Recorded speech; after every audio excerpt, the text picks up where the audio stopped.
So I'm just coming into Brooklands in Surrey. There's actually some of the old Brooklands racetrack alongside me, but I'm just about to pick Chrissy up.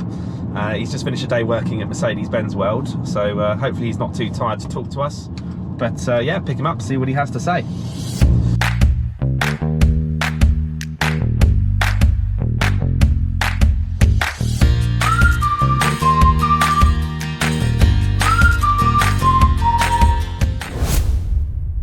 Here he is. Hello mate, how are you? I'm good, thank you. How's it going? Yeah, it's good to see you.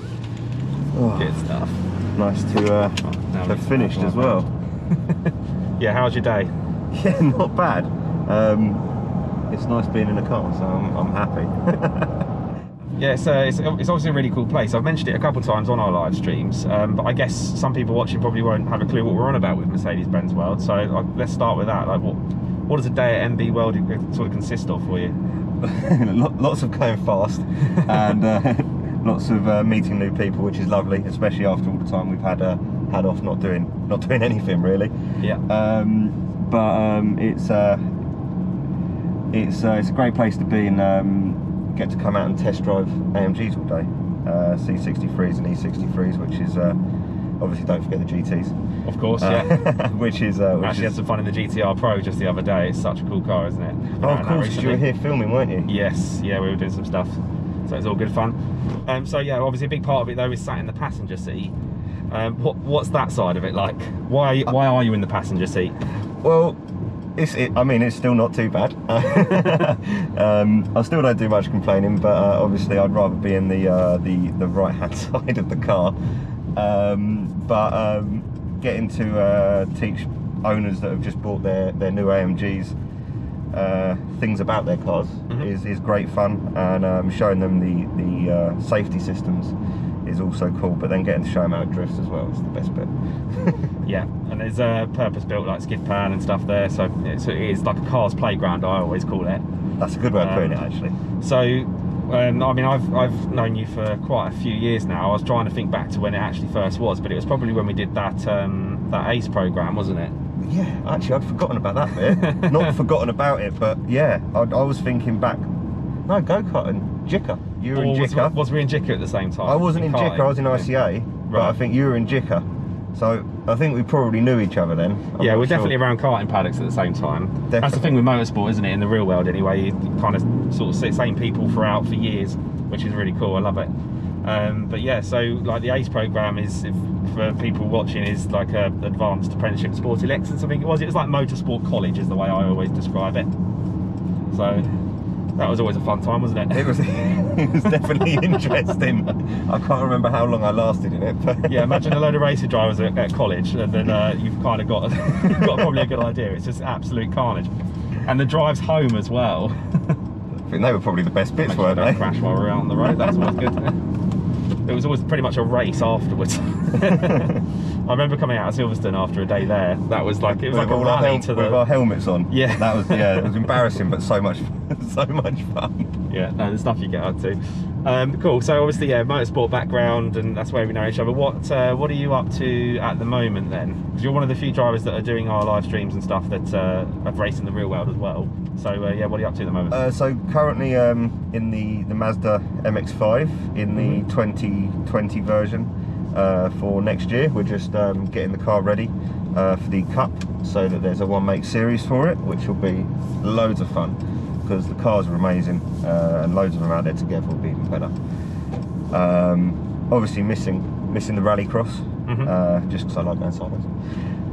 Yeah, for people watching, Chrissy is like a drift king. He loves it. Yeah, I can't get enough of smoke and sideways, to be honest.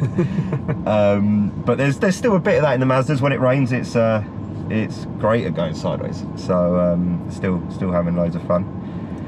Although of course not as fast going sideways, but yeah, there is definitely that side to it.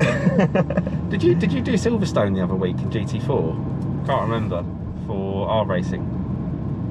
Was you on at Silverstone? I can't remember.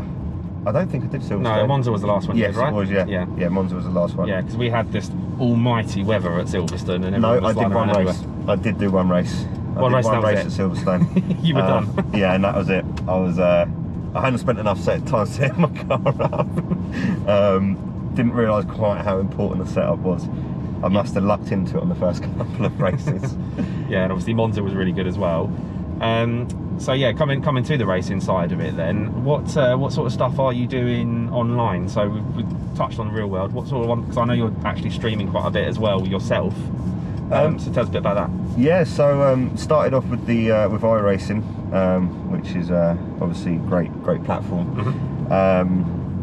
But to be honest, I've mainly been sticking to the Assetto after jumping on it with you guys. Yeah, I just find the physics in it are amazing. So cool. So much. I shouldn't say so much. Very close to real. Yeah. Obviously, as we were having the chat the other night, we're not sure if the setups are a little bit too critical. Yeah, it's hard, isn't it? Because I do find that yeah, the right setup can be like a second sometimes, you know, on some tracks.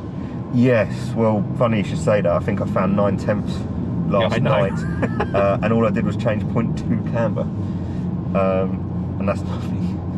Yeah, it's great. That is crazy. I mean, you'd expect a change, of course, but yeah, that 9/10.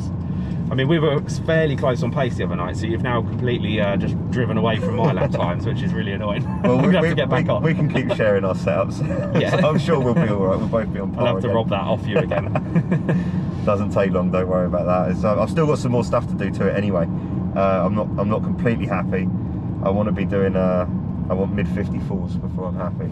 And of course, that's what we've seen from our German friend Stallman. Yeah, I will not give up. I'm not saying I'll get there, but I'm saying I won't give up until at least I've tried my hardest to get there. And what are your sort of expectations of the race at Paul Ricard then? I always go for the win. Whether it happens or not is a different story. But I never go there not expecting to go for the win. So I'll still be going for a win. I mean, I'd like to think a podium's on offer. But yeah, whether it happens or not is definitely a different story, and I guess Tuesday will tell. And I think that the real curveball as well is we get like a random pubber join in who can be lightning fast. Like it happened a little bit the other night on our test race, although he actually left in the end, but he actually broke away. I think you were then running third at the time. Yeah, so I'm not sure if he may have hindered my performance at one point with my spoiler, but he was flying, and there was no way I was going to keep up with him anyway. Even with the little bit of contact we had, I was never going to keep up with him, which is why I've been working to try and get the setup a little bit better, shall we say. I really like the setup as it is, but trying to get a bit more speed out of it is the next bit. Yeah, so what sort of stuff do you look for? Because I mean, for me, like, I really struggle with the setup side of it. So for me, I'll maybe have a little look at lowering the ride height at one end or the other to give me a bit more grip front or back, or pressures is a big thing. But yeah, tell me like your process. So that's pretty much how I do it. The only thing is, from real life to this, I've changed a few things. So for instance, cool, that looks tight. Yeah. Thanks for this. We're actually following George, and he's you're gonna have to tell me if I get through it or not. There's a bit of room on my side. Oh, that's so tight. Oh my god, that was class. So anyway, he flashed his lights to say sorry. There you go, everyone. That was a nice little test of my real world driving ability there, trying to fit the car for a tiniest gap, a width restriction. Sorry, right, where was we? I can't even remember, to be honest. So setup process. Yeah, where do we go on setup process? So I do pretty similar to what you said. I've just changed it slightly with the sim. So I do the ride height, but then while I'm doing the ride height with Assetto, it's got that nice little percentage bit at the bottom that tells you about the aero.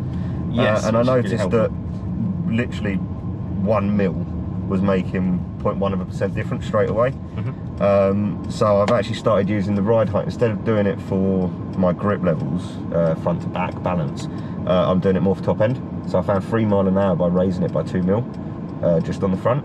That's nuts, isn't it? So I went from 174 to 177 down the back straight. I think if somebody's watching that maybe doesn't deal with car setups or racing, you know, 1 or 2 mil, 3 miles an hour, it doesn't sound like big numbers, but I mean, how important is that really actually when you put it into perspective racing?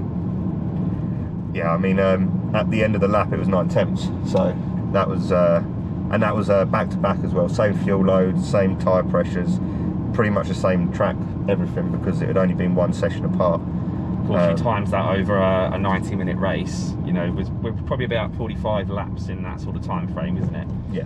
You know, it's 45 seconds over a race distance nearly, which is, you know, that could be the difference between first and 8th very easily.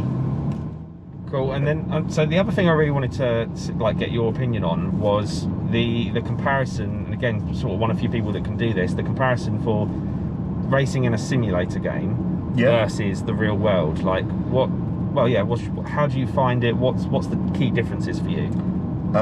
Yeah, that's a really good question, actually. Put you on the spot. Yes. So to be honest, I take most things I find are similar in one way or another. Mm-hmm. Whether they're exactly the same or whether you have to learn a new feeling for that same feeling, mm-hmm. is different. Like when it's about to oversteer, instead of feeling it, you're seeing the fact that the car's rolling. So seeing that in the VR is really helpful. So you've got to like see it visually or feel it visually. Yeah. Yeah. And also the noise as well. You can hear it come in as well. Mm-hmm. So that's quite interesting. And I think it's actually helped with track stuff as well, because you're listening more rather than feeling as well. So you get a little bit of a benefit when you jump back into the real car. So that's an interesting point. So as in just the noises that you pick up on can help you. And like, so what would you tell from that then? Like, so mainly oversteer and braking just before you're about to lock up is really helpful. Or if you're getting too much like drop on the bump on the front end, or not enough, which I'm still trying to work out last night. I feel like I could go a little softer with the front bump, but that's enough. That's I'll figure that out later. It's a whole other story. Sorry. Cool. But yeah, noises and looking. The VR, I can't do it with a screen. I'm useless. I hit everything and miss braking points and all sorts. And then I chucked the VR on, and it was a different story. It all felt much better. Now? We're doing a U-turn. We're just aimlessly driving around Surrey at the moment, just seeing where we get to. So it's all. This is our version of carpool karaoke. It's like the motorsport version. All right, so a couple of quick fire questions then. Okay. Favourite racetrack? Oh, very hard. Very hard. Really, I thought a lot of drivers tend to just have a straight, you know. I love Brands Hatch just because of Formula Ford Festival. It's hard not to love Brands Hatch after that. I love Catalonia. I think that's a fantastic track, but that's just mainly because of the car I was in. Have you raced there in the real world? Not raced, but I've tested there. It was amazing. Fantastic. What did you drive around there? It was a GP3 car with a Formula Masters engine in it, just before the GP3 came out. That was unbelievable. Yeah, I bet. That was just unbelievable. A good track to have aero at. Exactly, sure. And I feel like that made the track better. Yeah. But either way, it's imprinted on my memory for sure. And Alton Park is obviously a great driving track because of the.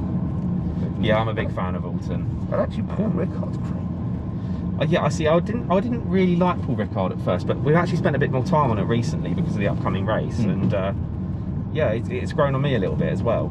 So okay, cool. And next one then, obviously had the chance to race a few cars over the years, different categories, single seaters, sports cars. What's your favourite of the bunch that you've ever had a go in? That's another really hard question.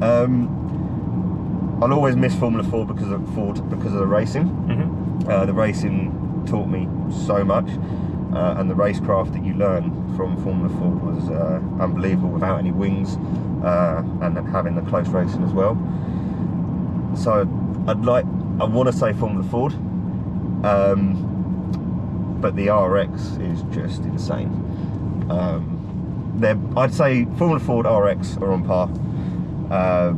Formula Ford because it's just as twitchy as RX, but you're still trying to be smooth, and RX just because it's insane, and you're getting thrown around. Just sheer carnage. Oh, it's just awesome. And that's so. If someone doesn't know what a RX is, just give it a little bit of a hint, because I've seen you going around in them and it does look mega fun. Yeah, I'd forgotten about that, sorry. RX is rallycross, so you get sort of like a 40-60 split, sometimes 50-50, somewhere around there, split between dirt and tarmac, and then you get some insanely fast cars and throw them on there and they all race against each other, basically. And in all short races, so sort of 3 or 4 laps, maybe you might be lucky and you might get like a 5-lap final, but that's pushing the boat out. But the actual oh